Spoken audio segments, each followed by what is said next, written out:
Agri SA. So dit is die paneel. En jy kan maar kyk wat die samenstelling van die paneel is, om net 'n bietjie daaroor gesels. As ons nou kyk na dit wat uitkom in die paneel, en ek het 'n studie gedoen van die paneel, gaan oor wat word geteken en wie word geraak. En in die paneel, en hierdie goed is direk so uitgehaal uit die paneel, het hulle sê, dis kommersiële boere, agribesighede, dis so omskryf, mynhuise, kerke, finansiële instellings en ander grondeienaars. Dit staan net so in die verslag. Dis elkeen in hierdie land is geteken as jy 'n stukkie grond of 'n eiendom of 'n baat het. En die grondwet sê, bates is nie tot grond beperk nie. Dit kan jou belegging wees, dit kan jou aandele wees, dit alles. Dit is 'n bate. So elke ou word geraak. En dit is wat ons bekommerd is, dat die mense dit nie verstaan nie. Hulle sit met oogklappe aan en sê, dit gaan nie met my gebeur nie. Hulle teiken na die boere. En hoekom teiken hulle die boere? Want dit is die enigste instansie wat hulle nog nie beheer oor het. Hulle beheer nog nie die kos nie, hulle beheer nog nie die boere nie. En dit is hoekom die fokus is op landbou. En as landbou val, gaan die res soos dominos val. Die gevolge van dit, net omdat dit gebeur het en hierdie verslag uitgekom het en daar 'n parlementêre komitee is om daarna te kyk, veiligheid op plase. Daar is 'n verwagting geskep vir 'n vinnige oplossing. Dit kan nie gebeur nie, omdat die staat nie kapasiteit het nie. Hulle het nie die geld nie, daar is nie begroot vir hierdie goed wat hulle het nie, en daar is ook nie geld in die staatskas om te onteien met vergoeding, so hulle moet na alternatiewe kyk. Maar die gevolge gaan wees verhoogde grondbesetting. Maar nou weet ons ook, en ek kom daarby, dat die grootste vraag is hierso om die stede, want ons sit met 'n 67% verstedeliking. So die grootste druk gaan op grondeienaars wees rondom die stede. Gevolge is, 'n grondeienaar gaan op straat sit. As hulle my grond vat sonder vergoeding, dan sit ek op straat. En dan moet ek 'n saai aanmerking maak. Iemand wat alles verloor het niks om te verloor. Ons moet dit in gedagte hou. En dit besef hulle nie. Dit gaan ook 'n gevolg hê van werksverliese. Die werkers gaan ook op straat sit. En dan, hulle praat nie met die skuld van die boere. Daai verband wat by die bank is, praat hulle glad nie oor nie. So die grondeienaars sit nog steeds met die skuld. Of die verband. En die skuldverpligting. Dit is die gevolge van hierdie hele debat oor onteenings en vergoeding en dit wat in hierdie verslag staan. Die eerste rooi lig is vergoeding. Hulle verander die beginsel van gaan. So wat beteken just and equitable? Hulle bepaal wat just and equitable is. En dan sê hulle ook, dit beteken geen vergoeding of 'n nulkoers vergoeding. Sê nie, gee jy niks betaal, jy gee net 0 rand betaal. So hy het 'n waarde, sy waarde is 0. So die omskrywing in die verslag is baie spesifiek. En weer, die vraag wat ons sal vra, wat is die finansiële gevolge en wat gebeur met die verband? Dit is glad nie in die verslag opgeskryf. Die tweede rooi lig wat daar is, of 'n volgende rooi lig, as 'n hele klomp, hulle sê, die bevoordeeldes moet goed uitgekies word. En ek weet nie hoeveel keer, die 6, 7, 8 keer in die verslag, sê hulle, daar moet 'n goeie keuse wees van die wat bevoordeel word. En dan vra ons, hoekom is dit so? Hoekom moet daar, as dit dan 'n breë basis grondhervorming moet wees, hoekom moet jy 'n keuse maak met wie jy doen? Dan moet almal ons wat nou volgens hulle nie gehad het in die verlede, moet ons nou maar. En ons voel, dis 'n bevoordeling van die kaders binne die ANC, want as hy kan begin kies wie word bevoordeel, wie gaan hy kies? Met korrupsie, hy gaan die mense kies wat binne die ANC-omgewing is, en daai kaders bo en beheer, hulle gaan op die ou ende bevoordeel word, en die ou op die grond, wat die armste is, en uiteindelik dan ongebruik of nodig gehad het, gaan die bevoordeel word. So is 'n bevoordeling van die ANC elite. Volgende ene, alle eiendomme, ons almal is gelyk voor die reg. En wat ons uit die verslag uit sien, daai beginsel geld nie meer nie. Dit kom nêrens na vore nie. En daar word op verskillende eiendomme gefokus. So, hy gaan 'n keuse maak, ek fokus op landbou eiendom. En dan moet ek van vra, maar hoekom op landbou eiendom en nie op daai eiendom nie? Wat is die rede hoekom jy op landbou fokus? Want die grondwet sê, jy moet ons gelyk behandel. Die reël wat jy dan toepas, moet jy op almal gelyk toepas. Jy kan dit nie net op landbou toepas. Moet daar begroot word vir aankope in ontwikkeling. So weer maak hy 'n verskil tussen landbou-eiendom, wat onteien kan word sonder vergoeding, en stedelike eiendom, wat hy gaan aankoop en ontwikkel. En dan sê baie bang vir kommunale grond, want ons weet wat gebeur met die Zulus, so hulle 10 het gesê, vat aan my grond, dis my grond. So, ons sal sien, baie versigtig, en ons praat, ons is 'n gesprek daar, ons besig met 'n reëling om met die Zulu koning te praat. So, ons kyk hoe kan ons met hom praat. Volgende, en hierdie is een van die grootste goed wat die mense moet verstaan. In die verslag wil hy 'n komitee of 'n funksie wat totale staatsbeheer van landbou, waardeketting, oorneem, beheer en bestuur. Hulle sê dis 'n food system committee, noem hulle dit. Hy besluit wat, waar, wanneer geplant moet word. Hy besluit oor die huishoudelike produksie van hierdie goed. Hy besluit oor die strukturele verandering wat binne die landbouproduksie omgewing moet plaasvind. En staat moet bestuur, presies dit wat in die Sowjet-Unie gebeur het, waar hulle, die staat het besluit wat moet produseer, en toe sit hulle met silos vol goed, en daar is nie groente op die rak nie, omdat een persoon daar ergens in 'n kantoor gesit het, sê, vir jaar plant ons net mielies, niks anders nie, ons het mielies nodig, en toe al die ander. So hy vat dit weg van 'n vrye marksysteem, na 'n totale kommunistiese sentrale beheersysteem. En vir ons is hierdie een van die grootste gevaartekens. Besitreg as beginsel, hulle sê, hulle besken privaat besitreg, so hy wil dit na nuwe regte toe omskep. Privaat besitreg of titelakte wil hy na nuwe regte toe omskep, en dit moet gebruik word. So, hy gaan sê, ek gaan nou soos huurpag, of hulle noem voorbeelde, maar 'n verskeidenheid van goed, en dan moet 'n nuwe definisies geskep word, om dan byvoorbeeld iemand tevrede te stel. Maar op die ou ende, vat hy my grond, hy onteien 'n vorm van reg, wat nie dieselfde is as titelakte, en nie dieselfde waarde het as titelakte. Hoe hanteer hulle grondeise? Hulle praat van die ou grondeise. Hulle sê, die meriete moet geminnig word. En ons het nou reeds opgetel om plekke waar hulle begin om gebiede deur die waardeerder-generaal waardasies op te doen. En wat ons bekommerd is, hierdie grondeise wat reeds in die proses is, gaan hulle nou sê, dit gaan te vinnig, te stadig, ons gaan net onteien. So, dit gaan nie meer oor die meriete of dit 'n wettige eis of nie 'n wettige eis is nie. Hy gaan net bloot onteien om spoed aan die ding te sit, en laat dit aan die gang kom. So onteiening word die voorkeur opsie vir hulle, nie meer 'n proses nie. Want baie, ek wil amper sê, kom ons los 'n persentasie, die meerderheid van die eise is nie wettige eise. En dan 1913 wetgewing waar hulle begin het. So, dit gaan nie net weer tot van 1913 af tot nou nie.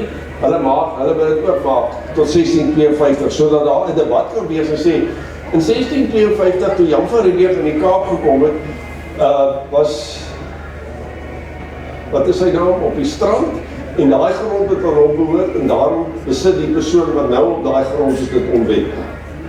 Dis wat ons lees uit wat hulle sê in daai verslag, hoekom hulle artikel 25(7) wil skraap. Waterregte, En hierdie is 'n groot probleem. Die waarde van 'n grond word nie net bepaal natuurlik op sy opbrengs. In droë lande weet jy, gaan dit met die kwaliteit van die grond, dan praat hulle van watertafelgronde, en dis waar daar goed geproduseer kan word, maar ons het ook besproeiingsgronde. En die waarde van die grond is eintlik in verhouding tot die hoeveelheid water wat daar is, so die water bepaal, die beskikbare water bepaal die waarde van die grond. En hulle vat die boer se water weg, en hulle gee dit nou vir iemand anders. Dan sit hulle op 'n stuk grond wat eintlik niks kan doen nie, wat met 'n totale infrastruktuur wat ontwikkel is, betaal is, en hy kan dit nie gebruik omdat hy nie die water het. En dan die grond verloor dan tegnies sy waarde. En nou moet 'n boer met spulpunt in droë land gaan begin produseer.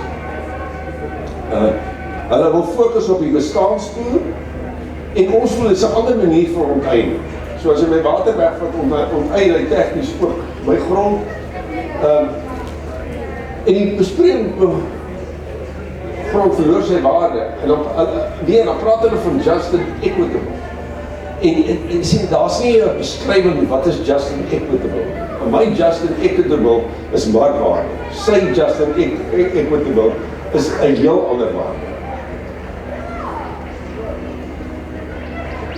Op kommunale gronde sê dit moet anders hanteer word. En dan 'n interessante ding met hulle toesiele, daar moet 'n beperking wees op die bewerking van kommunale gronde. Nou waar aan hierdie op 'n boer, 'n bestaansboer dan, in 'n kommunale grond onder 'n stampowerheid vir hom sê jy mag nie daai grond bewerk nie.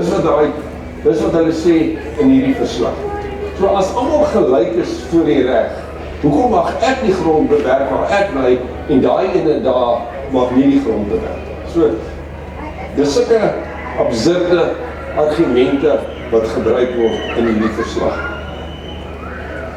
Dan het hulle ander beperkings wat gestel is, weer op buitelandse grond besit, uitsetting op plaas, jy mag nie meer iemand vir jou plaas afsit nie, so hy kan met jou plaas afmaak, hy kan 'n terrorist wees, dan moet 'n algemene verbod kom oor uitsetting op plaas. Wat ook nie kan werk, ek neem my reg weg om my eiendom te beskerm. En dan het hulle weer die idee van grondplafonne, jy mag nie meer as 'n sekere hoeveelheid grond sit nie, so hy is er nog van die begin af daar.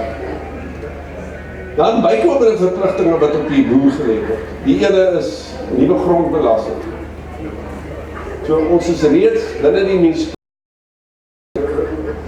oor belasting op landbougrond binne die munisipale gebied. Daar's reeds ons alles gronde val onder daai wet. En daar's reeds belasting op ons gronde. So maar hierdie lyk dit of nou 'n nuwe belasting is, sodat hy die belasting so hoog opstoot dat die boer dit eintlik nie kan bekostig nie, en hy belasting die dood eenvoudig op 'n punt waar hy nie meer ekonomies volhoubaar kan boer nie.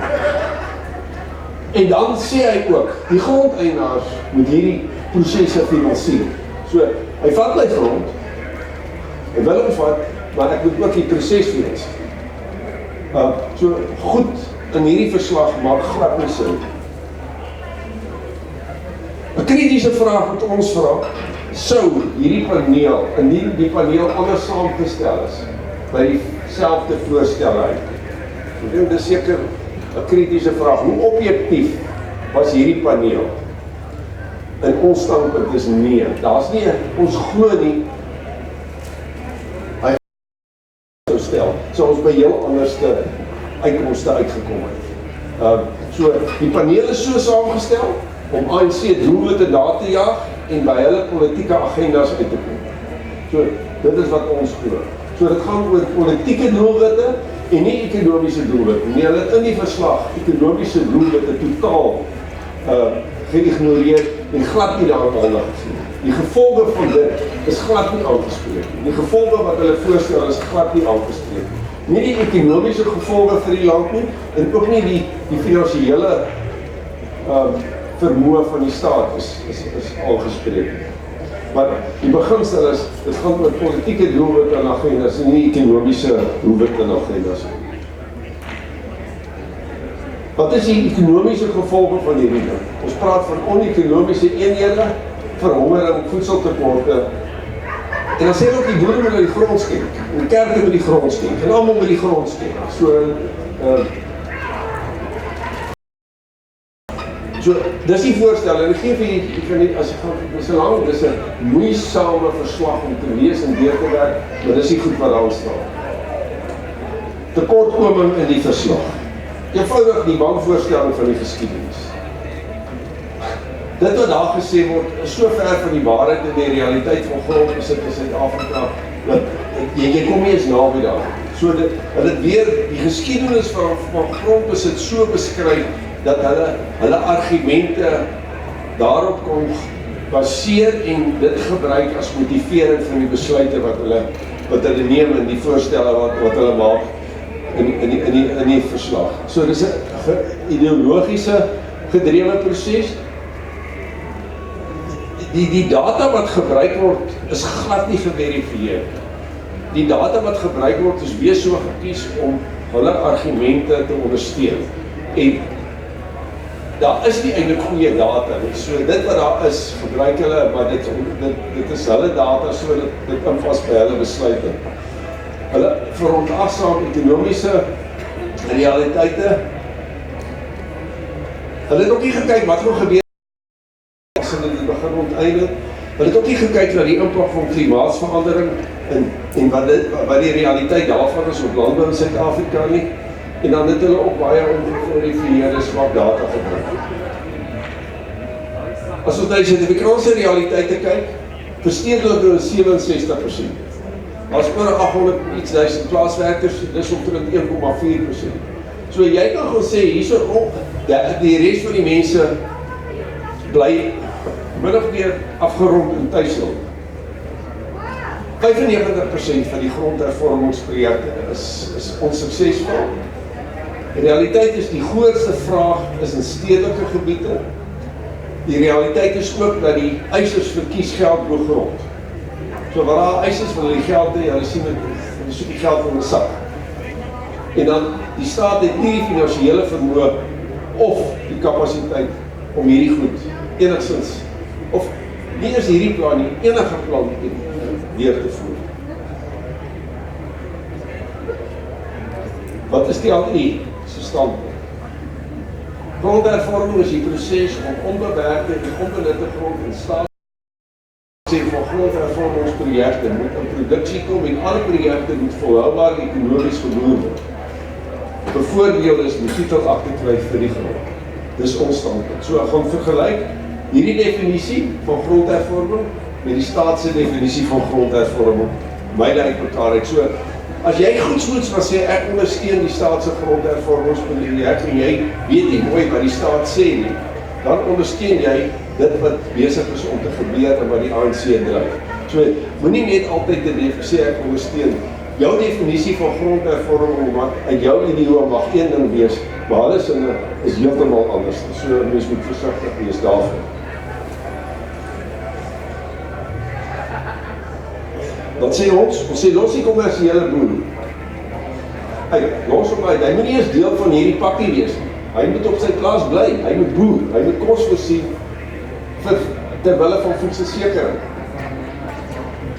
Want 90% van die bevolking wat nie kan en wil boer, dis van die kommersiële boer. Fokus op stedelike gebiede. Dit is so dat jy sê, ek wil met die kleinste inset wil ek die maksimum op gebiede wat hulle baie vinnig, omdat daar verstedelingsproses is, met 'n klein inset die mense kan help. En nie gaan sukkel met die klein hoeveelheid mense wat nou sogenaamd op plaas is.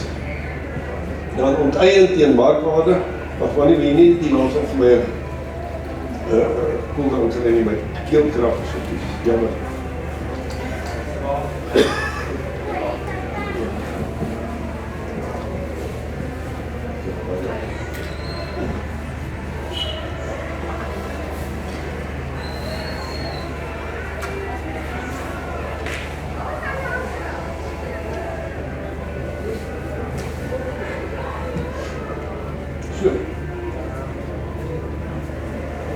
Kom ons gaan net terug fokus op die stedelike gebiede, want dit is die grootste nood. Dis waar die meeste mense. Die 67% wat verstedelik is, baie vinnig kan help, as jy daar fokus. As jy op die landelike gebiede is, dan kan jy slegs 'n klein persentasie help wat 'n behoefte is. En natuurlik dan onteien teen markwaarde, dan kom baie plase in die mark. En ons sê, daar kan 'n sisteem wees van eerste weiering, dat die reël gemaak word is in my plaas wil verkoop, dan bied ek dit eerste vir die staat aan, en as die staat dit koop, dan koop hy dit teen markwaarde, en as jy dit nie wil koop, dan sê hy dit vir jou, en dan het jy binne 'n maand wat jy dan die reg op die ander mark. En dit, sou hulle daai model gevolg het hulle al hulle teikens al lank al bereik. En werk op ekonomies volhoubare projek. Dit kan werk. Nie politiek volhoubaar nie, dis nie volhoubaar. Belangrik om te weet, hoekom gebeur dit? En daar is 'n paar dokumente. Die eerste is, en ek noem dit op hulle name, Strategy and Tactics. Het staan in hulle dokumente, en elke 5 jaar hou hulle kongres, waar hulle besluit wat moet hulle doen, en hoe hulle dit moet doen. Dit staan in daai dokumente. Dan die Vryheidshandves, en dan die NDR. En NDR staan vir National Democratic Revolution, en dan wil ek die fokus op revolusie plaas. En dit sê, die vinnigste pad na kommunisme toe en sosialisme is deur die nasionale demokratiese revolusie. So dit wat besig is om te gebeur, is beleid van ANC, dit staan in hulle strategiese dokumente, en dit is hoekom gebeur wat gebeur. Die ANC voer bloot hulle beleidsdokumente uit. Hy het nie 'n ander plan nie, hy het niks anders doen, dit is wat hy moet doen. En almal het gedink Cyril Ramaphosa as die ridder op die wit perd, en hy gaan dinge verander. Hy kan bommer of verander, hy kan niks verander nie, want hy moet ANC beleid uitvoer, wat hy gehelp op die pad wat ons loop, en dit staan daarin, met die dryf die NDR. Dis hoekom gebeur wat gebeur. En dit is hoekom wetgewing in plek kom, maand na maand, om uitvoering te gee aan hulle beleid. En ons moet dit verstaan. Dit is ANC beleid, Ramaphosa moet dit deurvoer, en die parlement moet dit deurvoer. Dis die realiteit.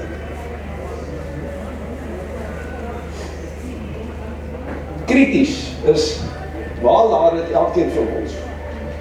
En dit gaan oor betrokkenheid. Hierdie geveg is nie net 'n TLT Suid-Afrika geveg. En dit kan ook nie 'n individuele geveg wees. Die een persoon gaan nie 'n verskil maak nie. Kollektief saam kan ons verskil maak. So, die eerste ding is, jy moet jou stem laat hoor, jy moet jou sê. Dit help nie net ons praat oor braaivleisvure met ons bure of my vriend oor hierdie saak. Ons moet organisasies so STELI versterk. Dis die organisasie wat ek verteenwoordig, en dis die organisasie wat ek glo wat 'n verskil kan maak. So ons het organisasies so STELI nodig, versterk die wat veg vir hierdie saak. Versterk hulle. En hy maak 'n positiewe verskil. Word 'n vriend, kan aansluit ons tent is net nie so buitekant. Kan aansluit as 'n vriend van TLT. Ons het 'n eiendomsregfonds waar ons geld bymekaar maak vir regsaksies. En dan het ons ook 'n traumafonds vir hulp aan boere, waar ons boere help wat in nood is. Ons is besig nou met 'n groot aksie om juist dit te doen. Die traumafonds is 'n artikel 18 fonds wat ons vir jou 'n sertifikaat kan gee as jy 'n skenking maak daarmee. Ons besoek TLI se stadjie hier buitekant. Ek wil net kyk voor ek die kommersiële boer is die land se grootste waarde. Ek wil net terug gaan soen toe. Wat doen ons nog hier so? Ek het dit nie bygesit nie. Ons is besig met die aksie in Suid-Afrika. Ons is besig in die buiteland met aksie om hierdie goed aan die buiteland bekend te maak. Ons het verskeidenheid van aksies daar. Die buiteland moet weet wat aangaan. Gehad by die afgelope 3 jaar binne die VN en hierdie goed oorgedra word. Een van die deurbrake wat daar onlangs was, is die deurbraak by die Nederlandse parlement wat hulle self uitgespreek het oor plaaswoorde. Ons is besig om dit oor te gooi na die Europese Unie toe en te vra, wil julle nie dieselfde doen as Nederland? Dan is ons ook binne Nederland, waar ons sê, hulle moet ook hulle uitspreek teen onteiening sonder vergoeding. So ons en dan berei ons voor, sou ons nie plaaslik kan doen nie, dat ons dan ook gaan kyk, kan ons internasionaal hierdie saak verder vat, en ons het reeds 'n advokaat wat help om te gaan kyk, internasionaal, wat ons kan doen om hierdie saak te veg. Die Amerikaners is een van daai lande wat eintlik baie maklik is, want daar's 'n AGOA-wet. Dit gaan oor die landbouontwikkeling in Afrika. AGOA noem dit. En dit sê as die grondwet verander word en vrye markbeginsel titelakte word weggevat. So as die regering die grondwet gaan verander, dan sit hy met 'n probleem dat Amerika moet optree, en dan beteken dit die Amerikaanse maatskappye moet uit Suid-Afrika optree. So ons sal kyk aan watter mate van druk daardeur toegepas kan word. Daar was onlangs so in die sosiale media onderhoud met 'n Amerikaner uit Trump regering uit wat juist dit gesê het. So dis nie goed waarmee ons mee besig is. As ons op 'n regspad gaan, dan moet jy eers hier klaar maak voordat jy enigstens in die buiteland kan doen. Ons is besig, gaan besoek ons webblaaie, gaan besoek ons bakkiesblad, gaan kyk na die aksies wat ons daar voer. Juist om dit hardloop, ons het ondersteuning nodig, dit help nie, daar is net een persoon wat dit ondersteun, dit gaan oor handtekeninge om 'n groot magblok agter jou te hê om hierdie dinge te doen. So, dit gaan oor saamstaan, eendrag maak, daai slagspreuk het nog nooit verander. Maar die kommersiële boer is die landse grootste aanbieding, en as daar vrae is, dan probeer ek dit antwoord. Kom ons moet.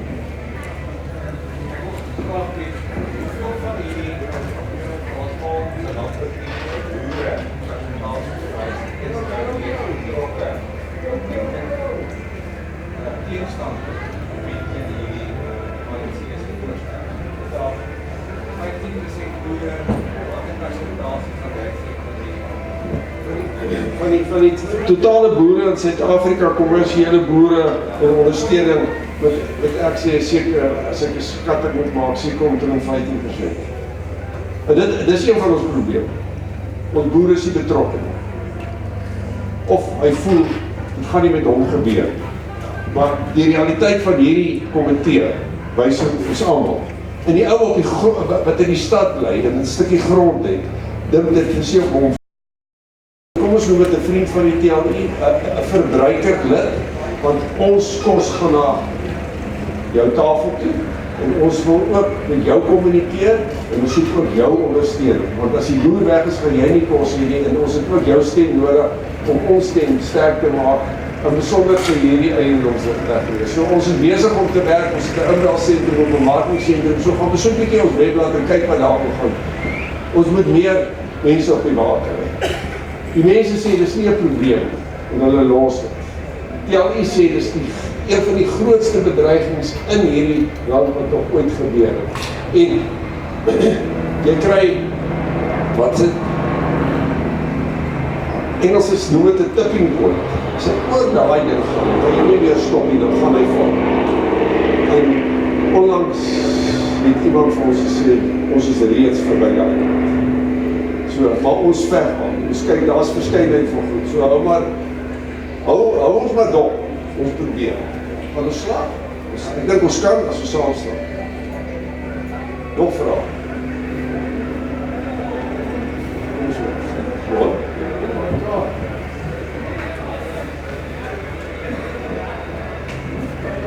Kommentaar. Hierdie is duidelik 'n kwessie van lewe en dood. En grond is jou sentrale alternatief as dit gebeur nie. En mens moet baie mooi besin dat, jy weet, daar was in Zimbabwe en Rhodesia die Commercial Farmers Union.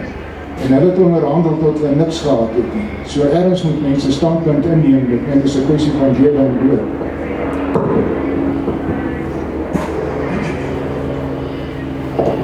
Kom ek praat oor dit vinnig oor onderhandeling.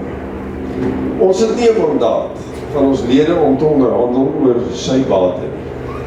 Ons is daar met 'n opdrag, ons moet ons lid se bate beskerm. En dit is waaroor ons praat. So ek onderhandel nie met die regering nie. Ek kan nie, daar's niks wat ek weet met die regering kan onderhandel. Ek kan nie vir hom sê, ja, in plaas van 'n 50%, 50-50 of 'n 10.000 hektaar eiendomsreg of wat ook al, gaan aanvaarbaar wees. Die beginsel is, vrye markbeginsel, privaat besitreg. Dit is ons standpunt en dit is waarvoor ons beklei. Ek kan oor niks daar is nie iets te onderhandel nie. Ons kan vir hom 'n plan dink wat die land nie gaan skade doen nie, want ons het werkskeping nodig, ons het beleggings nodig, ons moet mense aan die werk kry. En daarvoor het ons beleidssekerheid nodig. En die regering moet dit skep en op hierdie stadium vernietig. Niemand wil belê nie. Ons het projekte gehad wat ons finansiering gesoek het en dan die mense net gesê, jammer, op hierdie stadium vat ons nie eens aan 'n projek nie, ons is nie bereid om geld in Suid-Afrika, en besonder op landbou in te kom nie. En ons het miljoene rande verloor en baie werkskeping is by die agterdeur uit.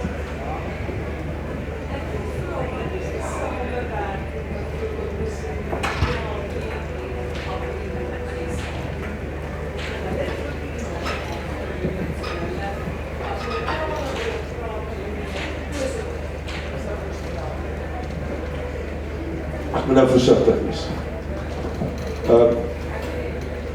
Ons in Agri-SA se standpunt verskil wesentlik. Agri-SA sê hy ondersteun onteiening sonder vergoeding onder sekere voorwaardes. En dis waar die probleem kom. Hulle het hulle opinie in die laaste rit verander. Dan Kriek sit daar. Hy was deel van die paneel en hulle het nou 'n minderheidsverslag ingekry. Maar die skade wat reeds gedoen is, dink ek is reeds gedoen. Omdat hulle ondersteuning gesoek het en jy kan nie die regering ter wille wees. Daar moet 'n afstand wees tussen jou as 'n organisasie en die regering. Jy kan nie met die regering hand om die lyf saamloop nie, want die regering se agenda het 'n politieke agenda en ons agenda is 'n ekonomiese agenda, ons wil die boere op die plaas hê. So ons praat met hulle, ons op 'n tafel waar ons alleen is, praat ons hard met mekaar oor dit wat besig is om te gebeur. En ek dink ons het dit al reg gekry om te swaai. Ons sal kyk wat in die toekoms gebeur. Maar ons het bestaan en ons gaan nie daarvan val. Daar's nie 'n onderhandeling nie. Die kom harde geveg.